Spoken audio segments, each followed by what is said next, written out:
Hello students, आज हम बात करेंगे क्लास 11th के बायोलॉजिकल क्लासिफिकेशन के बारे में। जो बायोलॉजिकल क्लासिफिकेशन था, फर्स्ट टाइम जो हिस्ट्री थी इसकी, ये स्टार्ट हुई थी एरिस्टोटल के टाइम पे, बिफोर क्राइस्ट पे, जब उन्होंने ऑन द मार्फोलॉजिकल बेसिस, यानी कि मार्फोलॉजिकल बेसिस बाहरी स्ट्रक्चर्स को देख करके प्लांट्स और एनिमल्स को डिवाइड किया था। जो प्लांट्स थे उनको डिवाइड किया गया था 3 मेन पार्ट्स में, यानी कि हर्ब, श्रब एंड ट्रीज़। जो हर्ब थे यानी जो पूरे पूरे ग्रीन प्लांट्स होते हैं उनको हर्ब्स बोलते हैं।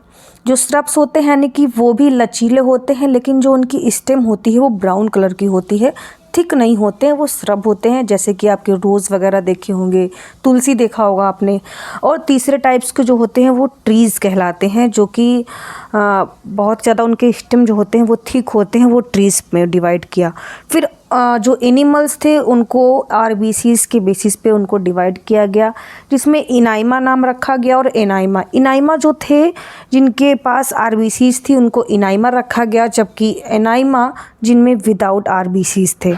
ठीक है, तो उसके बाद धीरे धीरे जैसे जैसे मॉडिफिकेशन हुआ, ऑर्गेनिज्म का क्लासिफिकेशन स्टार्ट हो गया। फिर 2 किंगडम, 3 किंगडम, ऐसे कई सारे किंगडम वाइज क्लासिफिकेशन होते रहे। तो जो 2 किंगडम क्लासिफिकेशन था ये फर्स्ट टाइम दिया गया था कैरोलस लिनियस के द्वारा 18th सेंचुरी में।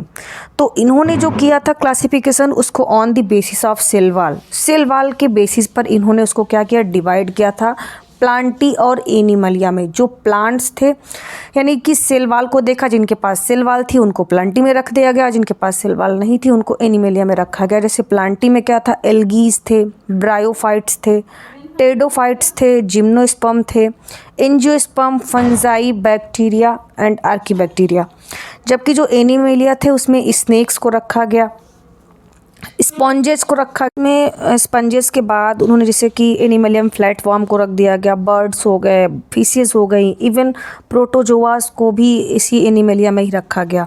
फिर धीरे धीरे मतलब बहुत सारे क्लासिफिकेशंस आए, लेकिन इसमें क्या हुआ, 2 किंगडम जो क्लासिफिकेशन था उसमें उसके बहुत सारे लिमिटेशंस हो गए। जैसे कि अब प्रोकैरियोट्स को भी यूकैरियोट्स के साथ रख दिया गया। ठीक है, दूसरा था ऑटोट्रॉपिक को हेटेरोट्रॉपिक के साथ भी रख दिया गया।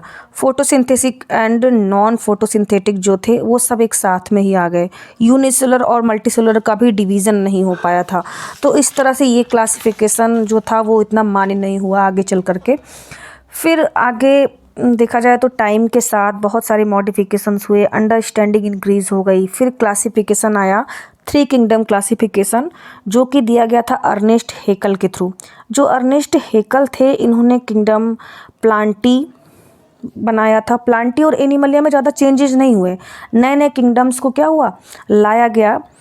जैसे कि प्लांटी में एल्गीज रह गए, ब्रायोफाइट्स रह गए, टेडोफाइट्स रह गए, जिम्नोस्पर्म हो गए।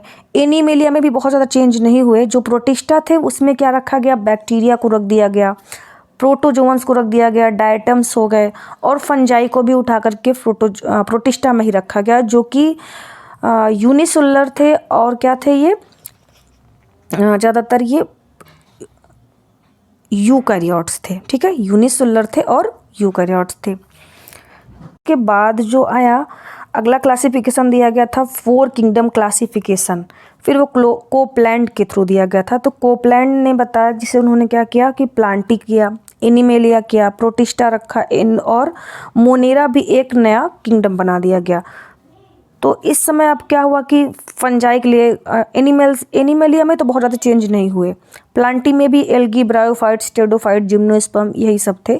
और जबकि मोनेरा को एक नए किंगडम के रूप में लाया गया। मोनेरा में क्या हुआ, यूनिसेलुलर प्रोकैरियोट्स को रखा गया, जैसे बैक्टीरिया हो गए, साइनोबैक्टीरिया हो गए, है ना, आर्कीबैक्टीरिया हो गए, इन सबको रखा गया। और जबकि जो प्रोटिस्टा थे उसमें यूनिसेलुलर यूकैरियोट्स को रख दिया गया था। एनिमलिया में कोई खास चीज़ नहीं हुआ, लेकिन फंजाई को फिर से उठा करके इनकी सफलिंग की गई आपस में ही, और फंजाई को उठा करके प्लांटी में रख दिया गया। और फिर सबसे मान्य, सबसे लास्ट में जो क्लासिफिकेशन दिया गया था वो 5 किंगडम क्लासिफिकेशन था, जिसको दिया गया था आर.एच. व्हिटेकर के द्वारा। आर.एच. व्हिटेकर ने दिया था ये। उसमें मोनेरा अलग हो गया, प्रोटिस्टा हो गया, और फंजाई को एक अलग किंगडम के रूप में पहचान मिली। ठीक है, तो इसमें अब क्या हुआ कि 5 मेन किंगडम बन चुके थे, मोनेरा, प्रोटिस्टा, प्लांटी, एनिमलिया और फंजाई। तो इस तरह से 5 किंगडम क्लासिफिकेशन थ्योरी है, जो क्लासिफिकेशन किया गया था, ये सबसे ज़्यादा मान्य क्लासिफिकेशन माना गया अब तक का।